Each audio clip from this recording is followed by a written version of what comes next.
Hello po at maligayang pagbabalik. Narito po ang compilation videos na mula sa Love Stories playlist na sana po ay magustuhan po ninyo. Maraming salamat po. Unang video. Habang nasa lamay ako na nakaupo dahil nagluluksa sa biglaang pagkawala ni nanay, hindi ko inaakala na mag-iiwan siya ng sekretong magpapabago ng aking buong katauhan. Sa sobrang pagkabigla, labis akong tumatangis na pinaghalo-halong emosyon. Sa mga panahong nagdaan, walang araw na hindi ko nakikitang nahihirapan si nanay. Wala akong ama at ang tanging alam niyang trabaho nung ako ay 1 taong gulang, siya ay namamasukan bilang tagahugas ng pinggan, tagagayat ng mga sangkap sa isang karinderya malapit sa sakayan ng bus. Sabi ni Lola noon, nakipagsapalaran si nanay sa ibang bayan upang magbakasakaling makakuha ng magandang trabaho. Magdadalawang taong gulang pa lang ako noon nung iniwan niya ako kay Lola. Wala akong masyadong memorya sa kanya, lalo na wala naman kaming cellphone o telepono na isang uri ng komunikasyon. Ang tanging balita lamang ni Lola ay sa pamamagitan ng sulat ni nanay sa kanya. Sa loob ng 2 taong pakikipagsapalaran, bumalik si nanay dahil si Lola ay merong malubhang karamdaman at hindi nagtagal si Lola ay tuluyan na kaming iniwan. 4 na taong gulang pa lang ako noon, kaya naman ang memorya ko ay hindi ganoon kalinaw. At ang madalas kong maalala ay sa tuwing matutulog, nagpapakamot ako sa likuran upang ako ay makatulog. Na bagay na si nanay ang nagpatuloy nito. Dahil dadalawa na lang kami ni nanay, hindi niya ako maiwan. Hindi siya makakabalik sa ibang lungsod dahil walang magbabantay sa akin. Kaya naman, namasukan siyang muli sa dating karinderyang pinapasukan niya noon bilang tagahugas at tagagayat ng mga sangkap. Ako naman, sa murang edad, natutong kumilos at gumawa sa gawaing bahay. Nasimulan ko na ito noon nung nagkasakit si Lola, nung mga panahong si Lola ay hindi makabangon. Isa pa, alam ko ang pagsasakripisyo ni nanay, kaya naman ayaw kong magpadagdag sa kanya ng mga suliranin. Marunong na akong magwalis, maghugas ng plato, magtupi at maglinis ng palikuran sa murang edad. Pinagbabawalan pa akong magluto at mag-iwan ni nanay dahil sabi niya kapag nagkaroon ng sakuna, wala daw siyang perang ipangbabayad. Batid ko ang kanyang ibig sabihin dahil sa murang edad napansin ko na kaagad na hindi ako katulad ng mga ibang mga bata na nakakakain ng maayos. Sa eskwelahan, may bagong gamit, may bagong sapatos. Naalala ko pa noon, nung nagsimula akong mag-aral sa kindergarten, bumili pa kami sa ukay-ukay at yung bag na gamit kong pang-eskwela ay bigay pa ito mula sa aming kapitbahay. Hindi ko mapigilang maawa din sa sarili ko at kay nanay dahil ganito ang buhay namin. Ngunit, nag-iba ito nung ako ay 7 taong gulang. Bago ako magsimula ng elementarya, sabi ni nanay, meron siyang napasukang stay-in na kasambahay at siya ay pinahintulutan na tumira na kasama ako. 2 palapag ang bahay na merong 3 kwarto. Nakita ko na isa siyang ginang na sa tingin ko matanda lamang ito ng kaunti kay nanay. At meron siyang anak na babae na mas bata sa akin ng mga 2 taon. Ang mister daw nito ay wala pang 3 buwan mula noong ito ay pumanaw. Dito ko din napag-alaman na may sakit sa puso pala ang ginang, kaya naman kaunting galaw lang nito, madaling mapagod. At dahil hindi kakayaning mag-isa ang mag-asikaso sa bahay at mag-alaga ng bata, kaya naman kumuha siya ng bagong kasambahay. Madalas ding magpunta sa doktor, kaya naman bukod sa tagalinis, tagaluto na all-around trabaho ni nanay, siya din ang kasakasama ng ginang na nagpupunta sa doktor.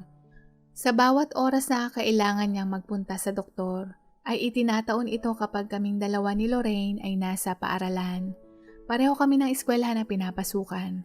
Siya ay nasa kindergarten at ako naman ay nasa unang baitang ng elementarya, na isang malaking tulong ng ginang para sa amin ni nanay.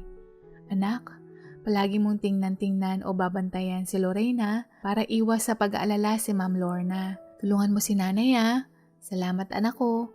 Malambing na pagkakasabi ni nanay sa tuwing inihahatid niya kaming dalawa ni Lorraine sa eskwelahan. Opo nanay, ako pa. Kumpiyansa kong sagot. Dahil ako ang laging kasama ni Lorraine sa eskwelahan sa tuwing oras na ng aming recess, magpupunta ako sa kanya. Dito, sabay kaming kumain at pagkatapos ay maglalaro. Mas nauuna siyang lumabas dahil mas maigsi ang oras ng kanilang klase. At dahil hindi siya kaagad-agad masundo ni nanay, nagpaalam ako sa aking maestra kung maaaring mag-intay si Lorraine sa aming silid-aralan. Pumayag naman ang aking guro at nakaupo siya sa pinakadulo ng silid.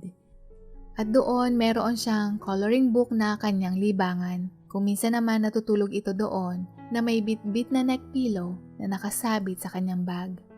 Dahil napapadalas ang hindi pagsundo ni nanay kay Lorraine, nasanay na din ang mga kaklase, guro ko at ako na sa tuwing oras ng kanyang uwian, dito siya didiretso na mag-iintay hanggang sa oras ng labasan ko at sabay kaming uuwi.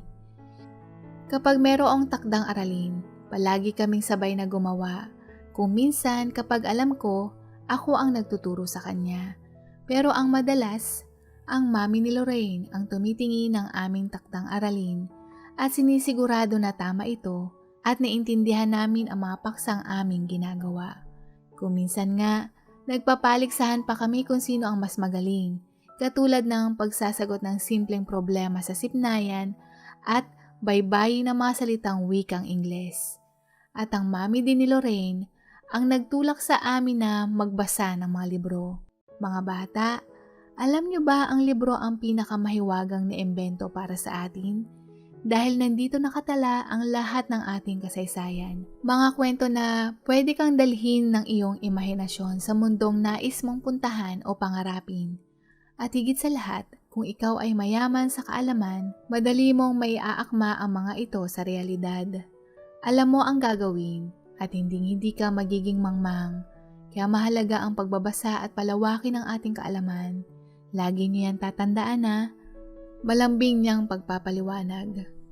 Opo, sabay naming sagot ni Lorraine na may kasamang motibasyon at enerhiya na gagawin namin ang payo ng ginang. Bukod sa paglalaro ng habulan, pakikipagpatintero sa mga bata sa eskwelahan, nakahiligan din naming dalawa ang pagbabasa. Bukod dito, sa hapon, habang kami ay nagmemeryenda, nagbabasa din ang ginang ng mga kwentong pambata.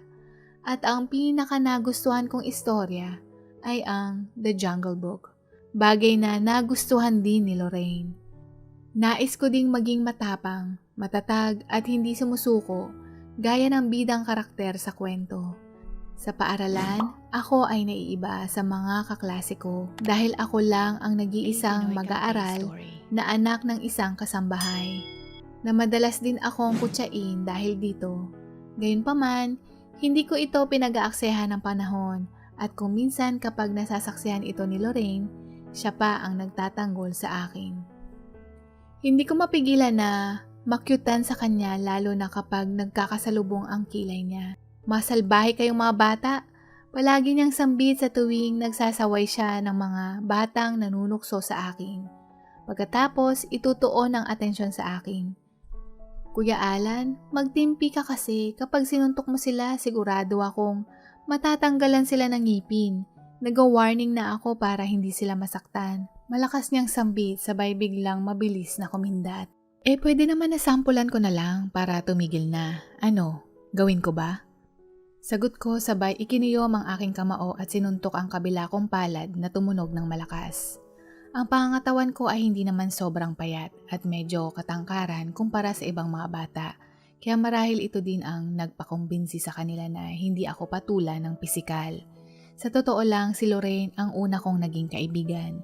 Madalas nakalaro sa eskwela, maging sa bahay, na parang magkapatid na ang turingan naming dalawa. Sa katunayan, ang ginang at si Lorraine para na naming pamilya ni nanay dahil maging sa tuwing kakain, hindi kami nakabukod ng mesa. Palagi kaming sinasabihan ng ginang na kumain kami ng sabay-sabay. Nagagalit pa ito kapag naghahain si nanay ng 2 plato sa mesa. At madalas niya itong padagdagan pa ng 2 plato. Na parati niyang sinasabi na kami-kami na lang sa bahay, hindi na kailangan na bukod pa sa pagkain. Kaya naman, bilang ganti, ako din lahat ng pwede kong gawin ginagawa ko para maiparating ko sa ginang na pinapahalagahan at na-appreciate ko ang lahat ng mga kabutihan niya sa amin.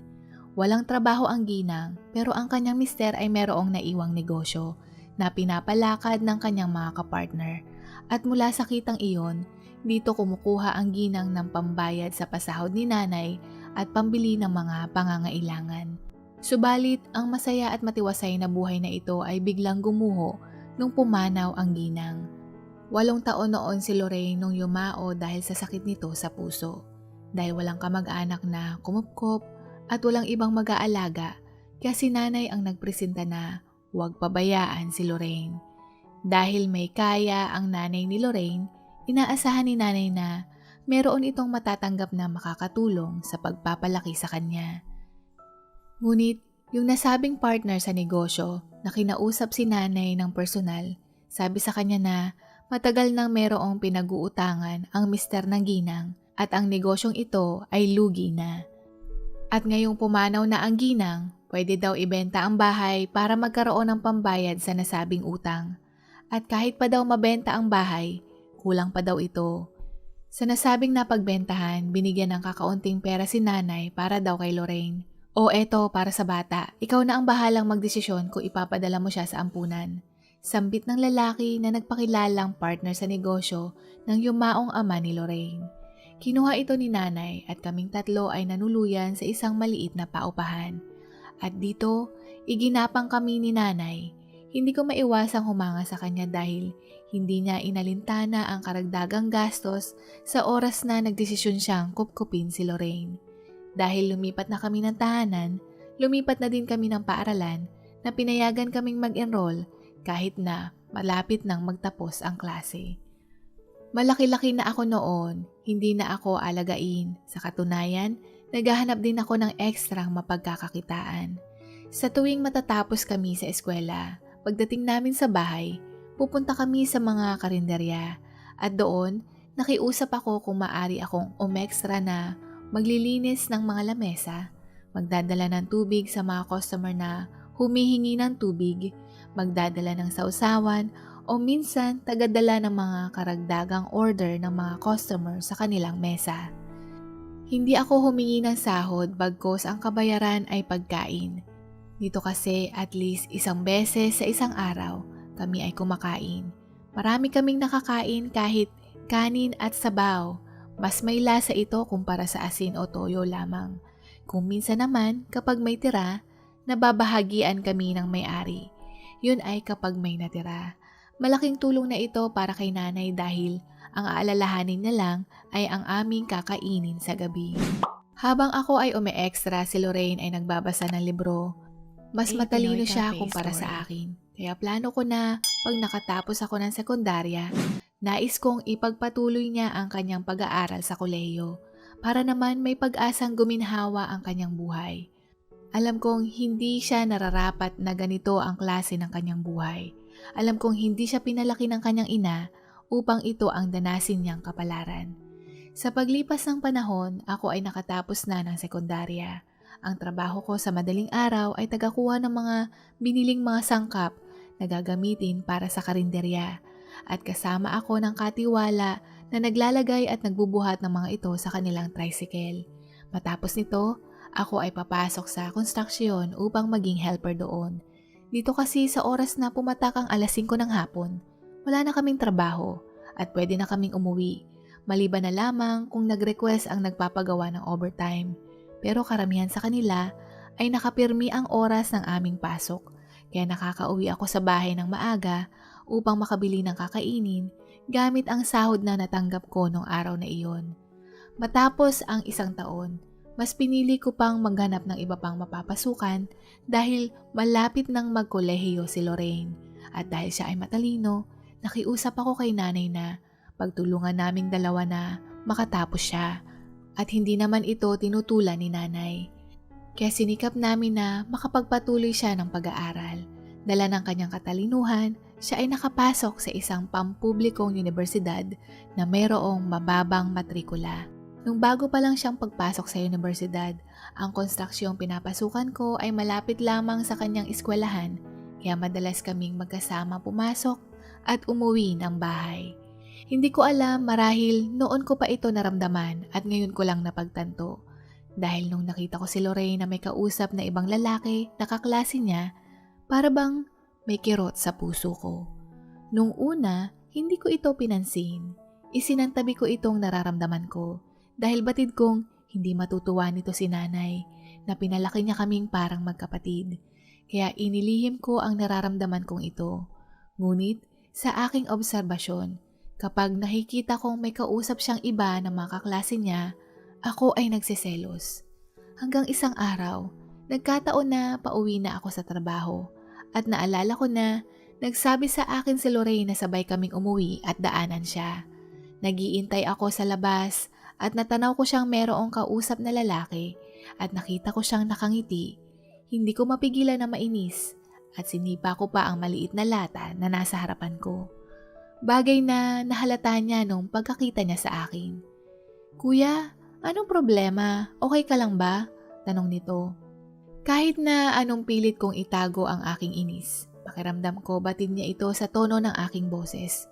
"Wala ito," sagot ko at nagsimula akong naglakad. "Nako, may problema ka nga. Tingnan mo yung asta mo, halatang halata," sagot ni Lorraine. "Ano yun? Sabihin mo na sa akin please," dagdag niya. Nagpatuloy ako sa paglalakad at hindi siya pinansin. "Sige, tatanungin ko na lang si Nanay Tina pag uwi natin," sambit nito. "Huwag mong idamay dito si nanay," bigla akong sagot. Ano yun? Pera ba kuya?" tanong niya. Umiling ako. "Alam mo kuya, okay lang naman sa akin na maghanap din ako ng trabaho kahit part-time lang. Nakakahiya kasi, kahit hindi niyo ako kamag-anak, kinupkop niyo pa din ako. At ngayon, pinag-aaral pa. Dapat nga kuya, ikaw ang nag-aaral, hindi ako." Malungkot niyang sabi. "Ang kulit mo, sinabi ngang hindi nga yan eh," naiinis kong wika. Natahimik siya at maya-maya nakita kong siya ay napaluha. Bigla akong naawa lalo na ayaw kong mag-isip siya na pera ang dahilan kung bakit ako naiinis. Ayaw kong isipin na pabigat siya. Ayaw kong maapektuhan ang atensyon niya sa pag-aaral at isipin ang kumita ng pera. Kaya naman, kahit nakakahiya, nilunok ko ang sarili kong pride at inamin ang nararamdaman ko sa kanya. "Hindi pera, okay? Kundi, hindi ko lang gusto na nakikita kang may kausap na lalaki, okay?" sagot ko. "Bakit kuya?" tanong niyang muli. Sa mga oras na ito, alam kong hindi siya titigil at sumagot ako na, "Dahil may gusto ako sa'yo." Nakita kong napatulala siya at maya-maya ay natawa. Yung simpleng tawa niya hanggang sa humahagik-gik na. Kaya hindi ko mapigilan na mas lalong maasar. Pakiramdam ko, pinaglalaruan niya ang damdamin ko.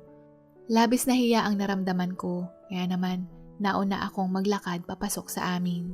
"Teka lang kuya," sambit niya nung pagsunod niya sa akin. "Akala ko naman pera. Yun pala, nagsiselos ka lang pala," dagdag niya.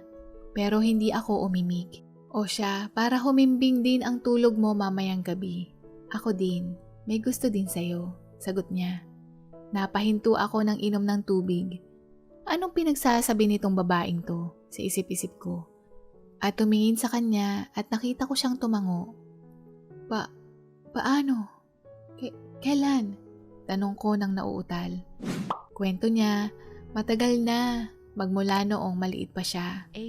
Naalala mo kuya nung pumanaw si Mami? Dumating sa bahay yung business partner ni Daddy at pinagkukuha ang lahat ng gamit. Pati bahay ibinenta habang sinasabi nila iyon kay nanay. At ikaw naman, hawak-hawak mo ang kamay ko, hindi mo binitawan at pakiramdam ko ng mga sandaling iyon, ligtas ako na meron akong tagapagtanggol. Kaya magmula noon, importante ka sa puso ko. At dahil hindi naman tayo magkapatid, may pag-asa, may tsansa. Pero mas pinili kong itago ito dahil hindi ko alam kung pareho tayo ng nararamdaman. Paliwanag niya. Tunay ngang hindi ko inaasahan ang kanyang sinabi at hindi ko inaakala na pareho kami ng nararamdaman.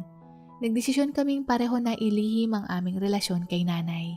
Hindi namin alam kung paano siya magre-react dahil ang alam namin para kay nanay, kami ay mga anak niya at dapat magkapatid lamang ang aming turingan. Second year college si Lorraine noon nung magkaaminan kami ng nararamdaman at mahigit na 1 taon na namin itinatago ang aming relasyon kay nanay. Kaya naman nagplano kami na sa oras na makatapos siya o araw ng kanyang graduation, dito namin aaminin ang totoo sa kanya. Subalit, sa hindi inaasahang pangyayari, si nanay nung pagpasok pa lang ng bagong taon, wala pang 1 oras, nakita namin na siya ay bumulagta at maya-maya nakita naming may dugo ang kanyang ulo. Yun pala, tinamaan siya ng ligaw na bala. Nagsasalita ito na nais niyang mamasyal kami sa oras na makatapos si Lorraine at sasabihin pa lang niya ang lugar na nais niyang puntahan nang bigla siyang napahiga. Ang sakit-sakit, biglaan, hindi inaasahan, may mga plano pa kami. Bakit ganito? Bakit puro palaging suliranin ang ibinabato sa amin ng Panginoon? Hindi ko maintindihan. Ang pangit ng pasok ng bagong taon para sa akin noon. Habang nasa punerarya si nanay, si Lorraine naghahalongkat ng mga gamit ni nanay at naghahanap ng maganda niyang damit para ibihis sa kanya. At dito may nakita siyang long brown envelope at ipinakita ito sa akin ni Lorraine nang umiiyak. Nagtataka ako bakit siya umiiyak. Sabi niya kasama ng mga birth certificate at iba pang dokumento, may nakita siyang sulat doon ng mami niya na kailangan kong basahin. Tina, wala na si Ramil. Nais ko sanang tumira kayo ng anak mo kasama ko at ni Lorraine. Huwag kang mag-alala, itatago pa din natin ang katotohanan sa kanila. Nung unang katok mo sa pintuan ko at sinabi mong si Ramil ang ama ng ipinagbubuntis mo, na nagmamakaawa ka na kunin ko ang bata dahil may hirapan kang buhayin ito. Naniniwala ako sa iyo na hindi mo alam na kasal na pala si Ramil dahil ang totoo, ilang beses na itong ng babae at marami na din siyang naloko. At sa totoo lang, ikaw lang ang naglakas loob na harapin ako at ibigay sa akin ng bata. Kaya naman nagdesisyon akong kupkupin si Lorraine dahil nais kong maranasang maging ina. Ang magpuyat, ang magpadede kahit sa bote, ang marinig na tawagin akong mami. Lahat ng iyon binigay mo sa akin. Hindi ako mabuntis dahil meron akong sakit, kaya marahil paraan na din ito ng Diyos. Kakaiba man, pero nagpapasalamat pa din ako. Nung mga panahong nagmamakaawa ka sa akin na kunin ko si Lorraine dahil hindi mo kayang kumitil ng buhay. At nung oras na naranasan kong maging ina, dito ko lamang naintindihan ang ibig mong sabihin. Ngayong wala na si Ramil at dahil batid ko ding nais mo siyang makita, bakit hindi ka na lang dito tumira? Nang sa gayon, maalagaan mo siya at makapiling mo din siya. Ang katawan ko sa bawat araw na panahon na lumilipas, nanghihina na. Nais kong mapaligiran si Lorraine ng mga taong may malasakit at magmamahal sa kanya. At alam kong ikaw ang makapagbibigay sa kanya noon. Iintayin ko ang pagdating niyo ni Alan at sana paunlakan mo ang aking hiling. Umaasa, Lorna. Pagkabasa ko ng liham, ako'y tulala. Tulalang tulala. Na tila ako ay isang estatwa. Hindi ako makausap ng maayos. Noong inihahanda ang lugar ng paglalamayan ni nanay, hindi ko din ito maasikaso. Walang pumapasok sa ulo ko. Hindi ko alam kung ilang araw na akong nakaupo na ganoon at tulala dahil nung may naramdaman akong kamay na tumapik sa aking balikat, dito ko lang napansin na may isang matandang lalaki na nais daw akong makausap. Dito ko lang napansin na meron ng mga bulaklak, may ilaw, may litrato, at nakita ko ang labi ni nanay na para siyang natutulog ng mahimbing at suot-suot niya ang puting bestida na may disenyong bordang bulaklak. At nakita ko din ang butterfly brooch na nakalagay sa may puso, na ang brooch na ito ay regalo sa kanya ng ginang noon. Pagtingin ko sa paligid, Si Lorraine ang nag-aasikaso ng lahat ng ito. Ang Ginoong tumapik ng aking balikat ay nagpakilalang kapatid ng aking ama. Pasensya ka na, Alan. Ngayon lang ako nagpakita. Nung nagpunta si Tina sa bahay para ibigay ka sa akin o tulungan siyang palakihin ka, hindi ko magawa dahil maging ako gipit na gipit. Isa pa, labis akong nahihiya kay Tina sa kalokohan na pinaranas ng kapatid ko na iyong ama kay Tina. Nalaman ko na lang na nag-uwi ng sanggol ang kapatid ko nung nagpunta si Tina para humingi ng tulong.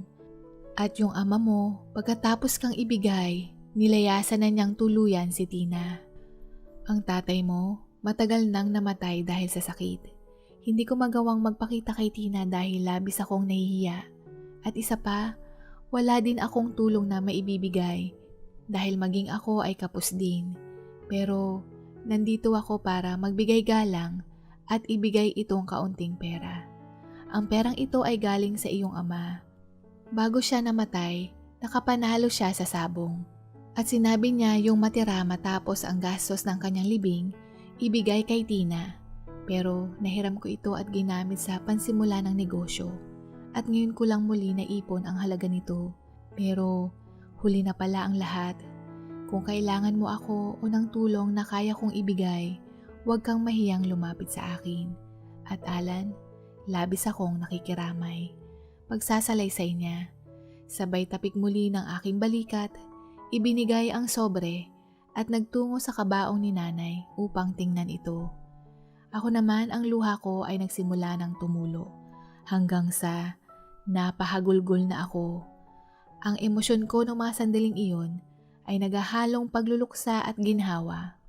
Pagluluksa dahil nawala si nanay na mas lalo ko pang minahal at isang tunay na huwaran dahil kahit na hindi niya ako anak, kinupkup niya ako at ipinaramdam niyang siya ang nanay ko.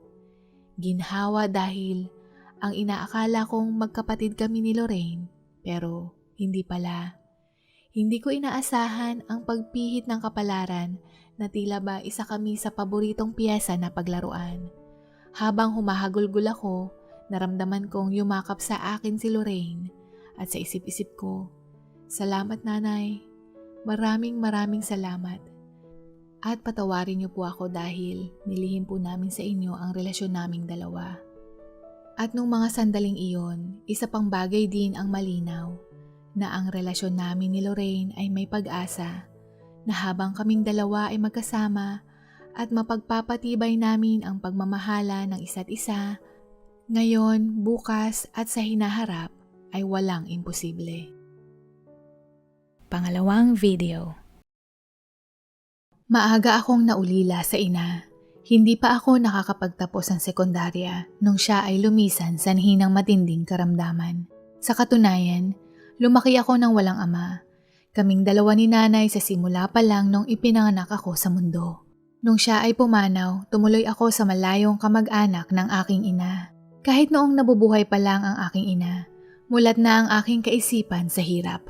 Malungkot, pero kailangan kong magpatuloy sa buhay at sikaping magtagumpay. Iyan ang pangako ko kay nanay. Kaya naman pinagbutihan ko din ang aking pag-aaral. Sinikap kong makatapos ng sekundarya at isa ako sa pinalad na magawara ng scholarship ng punong alkalde sa aming lugar. Pinagsabay ko ang aral at trabaho dahil wala naman akong ibang maasahan kundi ang aking sarili. Nananalatay sa akin ang gawin ng lahat ng paraan para lamang mabuhay. Lumuwas ako ng Maynila nung nakatapos ako ng pag-aaral upang dito sa syudad sumubok ng kapalaran. Isang araw, sobrang lakas ng ulan at nagsimula na ding dumilim. Papatawid ako ng kalsada nang meron ding isang dalaga na nauna lang sa akin ng ilang hakbang. Ngunit habang kami ay bumabaybay patungo sa kabilang kalsada, napansin ko ang isang sasakyan na papunta sa aming direksyon. Napansin ko kaagad ito at alam kong mas sasagasaan niya ang binibini kaya naman nais ko siyang sagipin. At ang nahablot ko lang ay likurang bahagi ng kanyang kuwelyo at nahata ko siya paatras. Bumagsak siya sa akin. Ako naman ay napaatras at bumangga ako sa kasalubong na paparating na sasakyan. Awa ng Diyos, ang binibini ay hindi nasaktan. Pero ako nagkamalay na sa ospital. Ang huling memorya ko na ako ay nabangga ng kasalubong na sasakyan tsaka ako nawala ng malay. Nagkaroon ako ng pinsala na bali ang buto sa kanang bahagi ng braso, binti at 3 buto sa tadyang. Ang totoo nung pagising ko sa loob ng ospital, hindi yung sakit sa mga katawan ko ang iniinda ko, bagkos yung babayaran ko sa ospital. Ang braso at binti ko ay nakakas. Ngunit ang bali ko sa tadyang ay binalutan lamang ng benda. Kaya naman sa tuwing gagalaw lamang ako ng kaunti, matinding sakit o labis akong namimilipit sa sakit. Ni umubo, tumawa, umatsing o dumahak, hindi ko magawa dahil yung buto ko ay umaatake ng sakit. Kaya kahit na 24/7 ang kirot, mas nanaisin ko na sa inuupahan ko na lang na bed space ako magpagaling kaysa sa humiga sa kama ng ospital na sa bawat paggalaw ng kamay ng orasan, pumapatak din ang naiisip kong babayaran ko. Subalit bigla itong nawala sa isip ko nang meron akong nakitang isang ginang na nakaupo sa gilid ko. At nung napansin niya akong nagising, tinawag niya kaagad ang doktor o nurse. Matapos akong suriin ng doktor, na natuklasan kong 2 araw na mula noong ako ay isinugod sa ospital at dito na rin nagpakilala ang ginang. Siya ang ina ng binibini na sinagip ko 2 gabi nang nakakaraan. Kaunting galos ang natamo niya at nasa maayos ang kanyang kalagayan. Hinawakan ng ginang ang aking kamay at nagpasalamat dahil sinagip ko ang buhay ng kanyang nag-iisang anak. Sinabi niya din na siya na ang bahala sa babayaran ko sa ospital bilang pasasalamat. Hindi ko napigilan na mapaluha dahil sa unang pagkakataon nakaramdam ako ng kaluwagan at bahagyang nakalimutan ang pag-aalala hingil sa mga gastusin. Malaking bagay na sa akin ang tulong nila sa pagpapagamot ko sa ospital na pati ang physical therapy ay sila din ang sumagot. Sunod-sunod ang kanilang pagtulong dahil sa mga panahong ako ay hindi makagalaw. Sila din ang nagbigay sa akin ng pagkain. Sa ilang araw ako sa ospital at dito sila nagtataka kung bakit wala man lang akong isang kamag-anak na bumibisita. Kaya dito ko ibinahagi ang buhay ko na isa akong matagal ng ulila at nag-iisa na lang sa buhay. Batid kong nakaramdam sila ng awa kaya naman labis akong naiilang sa tuwing dadalaw sila sa akin. Na kahit ilang beses kong sabihin na may pakundangan na ayos lang ako pero palagi din nilang sinasabi na ayos lang sa kanila at kulang pa daw iyon dahil buhay ang aking sinagip. Makalipas ang ilang buwan kong pagpapagaling, nagsimula akong magtrabaho sa kumpanya ng ama ng binibining sinagip ko. Sa mga panahong ding ito, kaming lahat ay nakilala ang bawat isa, mula sa binibini hanggang sa kanyang mga magulang. Aaminin ko sa mga panahong ding iyon, tila ba napalapit din ang puso ko sa dalagang nagngangalang Sienna. Na nung una ko itong marinig, sa isip-isip ko, napakagandang pangalan na nababagay sa kanyang kagandahan at estado sa buhay. Gayunpaman, ang katangian nilang buong pamilya ay ibang-iba mula sa napapanood ko sa telebisyon at maging trato sa akin ng iba kong mga nakasalamuhang may pera. Sila ay mapagkumbaba, hindi nananapak ng tao, at pantay din ang tingin nila sa kapwa anumang estado nito sa buhay. Akala ko may ilang ako na mararamdaman ko na malaking utang na loob ang kanilang pagtulong sa akin. Ngunit hindi ganoon.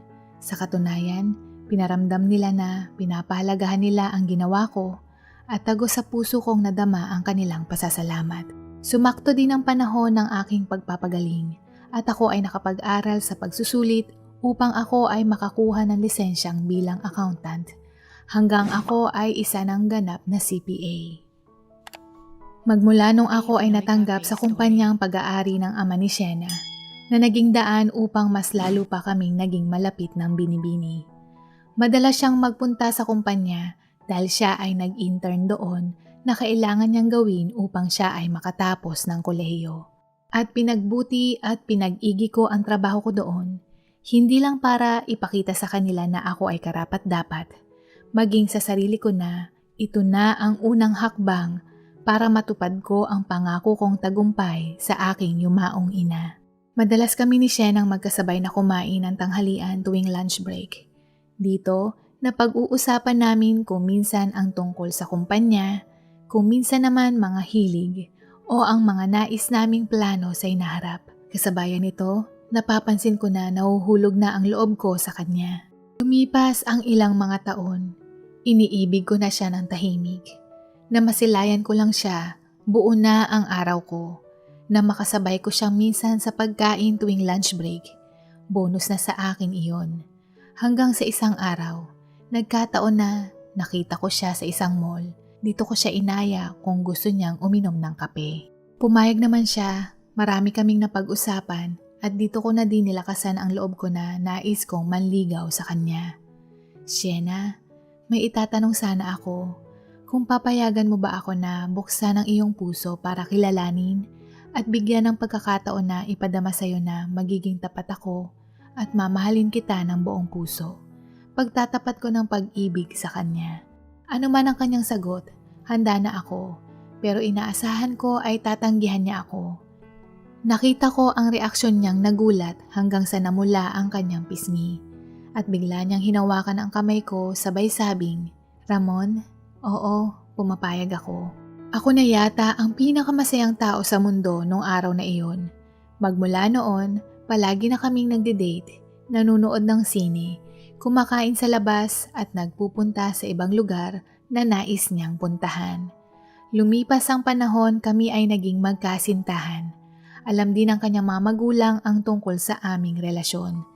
At matapos ang ilang taon naming anibersaryo, nagpaalam ako sa kanyang mga magulang na kung papayagan nila akong maging kabiyak ng kanilang anak. Binigay nila ang basbas upang kami ay makasal at tinanggap nila ako sa kanilang pamilya. Ang lalaking nagligtas ng buhay ng anak ko? Sinong tangang magulang ang hindi sasang-ayon? Maswerte kami dahil ngayon kapiling pa din namin si Sienna. At batid naming hindi mo siya pababayaan. Wika ng aking biyanan. Masaya, maganda at maayos ang aming pagsasama. Sa tagal ng panahon, naranasan ko muli ang magdiwang ng Pasko at kaarawan na kasama ang pamilya. Bukas bisig nila akong tinanggap at mapabilang sa kanila. Mahigit na 2 taon matapos kaming ikinasal. Umuwi ako ng bahay isang gabi na pagod at hindi pa dumadating ang misis ko. Hanggang sa namalayan ko na lang na nakaidlip ako sa aming sala. Malalim ang aking pagtulog dahil nakaligtaan ko na may isinalang ako sa kalan. Nagpapakulo ako ng tubig para magluto ng instant noodles. At nung magising ako, malaki na ang apoy. Halos hindi na ako makahinga, pero sinubukan ko pa rin makatakas hanggang sa naramdaman ko ang katawan ko ay mainit na at nawala ng malay. Nagising akong nasa ospital na. Napuno ng benda ang aking katawan at maging ang aking muka. Nakita ko ang misis ko na nasa tabi ko at mugto ang mga mata. Lumipas ang mga linggo. Nung pwede nang tanggalin ang benda sa akin, nakita ko ang itsura ko na nakakatakot na maihahalin tulad ko sa isang halimaw. Hindi ko alam kung paano ko haharapin ang misis ko. Ang itsura ko, walang sino man ang magkakagusto na tingnan o pakisamahan ang isang tulad ko. Halos wala na akong tainga sa kanang bahagi. Sunog ang aking mga balat at wala na din akong buhok, walang kilay at hirap kong imulat ang aking kanang mata dahil yung balat ay magkadikit na.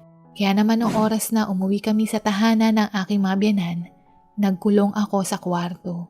Hindi ko hinayaang makita ako ng aking misis dahil ayaw kong makita sa mga mata niya ang takot, awa at pagkamuhi. Kahit na ilang beses akong kinukumbinsi ng misis ko at mga biyanan ko na okay lang, aksidente ang nangyari. Pero hindi ko pa din maatim na ako din ang may kasalanan. Ilang buwan na ang lumipas, walang nagbago sa kilos ko. Kaya naman ang mga biyanan at misis ko, nagdesisyong pabayaan ako. Hinayaan nila akong bigyan ng panahon para maghilom ng kusa na hindi nila ako pinipilit. Nagising ako isang gabi, palabas na ako ng kwarto para kumuha ng tubig nung marinig ko sa sala ang aking mga biyanan at misis ko na nag-uusap. "Bata ka pa, mukhang hindi na magbabago si Ramon, maigi pa na maghiwalay kayo." Wika ng biyanan kong babae. Hindi ko na po alam ang gagawin ko, Mami. Parang ang layo-layo na niya. Hindi ko siya nakikita. Ayaw niyang makita ko ang itsura niya. Hindi ko na din po kaya. Baka ito na lang po ang natitirang paraan. Sagot ng misis ko. Okay lang iyan, Iha. Wala pa naman kayong anak. Makakahanap ka pa ng bago. At isa pa, bata ka pa naman. Sambit naman ang biyanan kong lalaki. Bumalik ako sa kwarto at napagtanto ko na tama sila. Sa ginagawa kong ito, mas lalo kong pinaparusahan ang aking misis. At nais ko siyang lumigaya, pero hindi ko na maibabalik pa ang dati kong itsura. Kaya mas alam kong liligaya siya sa iba.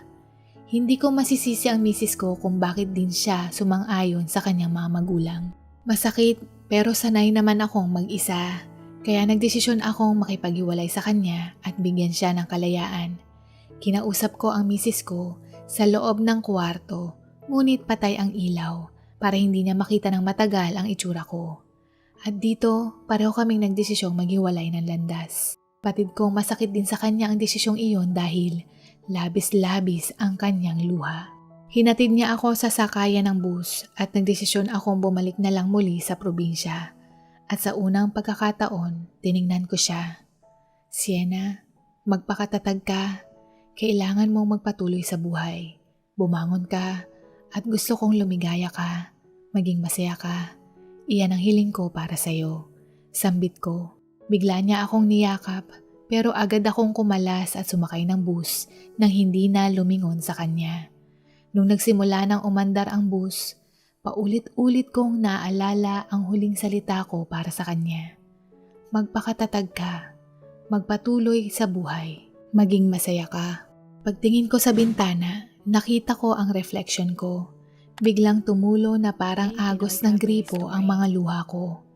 Hanggang sa napagtanto ko na yung mga salitang iyon ay hindi ko sinabi para sa misis ko, kundi para sa sarili ko. Ramon, magpakatatag ka. Magpatuloy ka sa buhay. Bumangon ka. Maging masaya ka.